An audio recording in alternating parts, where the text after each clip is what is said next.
faut pas oublier qu'on donne à manger aux gens tous les jours. Et ça, c'est quelque chose qu'on doit cultiver. Je vous fais découvrir les secrets d'un MOF artisan charcutier à Biarritz, Sébastien Carlier. C'est parti. J'étais pas prédestiné à faire de la charcuterie tout compte fait. C'est mon oncle, meilleur ouvrier de France lui aussi, qui m'a inoculé un petit peu le virus. 3 mois après être rentré dans le métier, il m'a tout de suite montré de jolies choses, là, tel qu'un concours du meilleur ouvrier de France. Et ça m'a vraiment touché. Il a été fier parce qu'il a pu voir mon évolution. C'est toujours dans mon esprit aussi, moi, de transmettre. Il a su le faire. Et j'essaye de le retranscrire maintenant. Alors aujourd'hui on va faire un pâté en croûte basque. Tu vois, c'est une pâte qui est souple, la toile est pas élastique.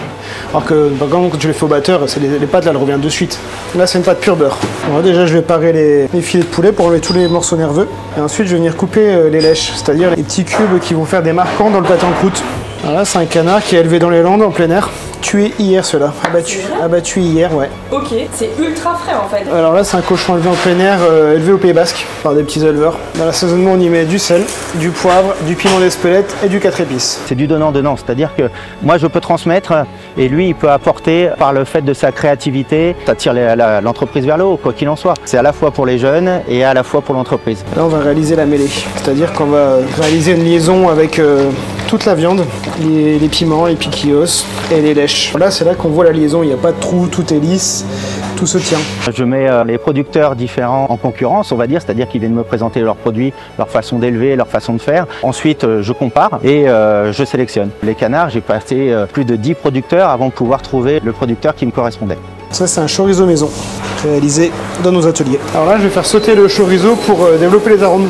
On a foncé la pâte et maintenant on fait le remplissage du pâté en croûte avec la farce avant cuisson. Juste après là on scarifie et ensuite on passe au four en cuisson. Le défi pour nos futurs repreneurs sera de garder les bases de l'artisanat mais de le faire évoluer assez rapidement pour pouvoir correspondre à la demande actuelle. Bon, place à la dégustation. Bon appétit. Santé charcutière. Waouh. C'est relevé comme les Basques. C'est relevé, c'est moelleux, c'est pas sec et surtout la pâte est bien cuite. Parce qu'il y a beaucoup de pâtés croûtes où la pâte n'est pas assez cuite. Non, c'est bien Important. Oh non, du coup.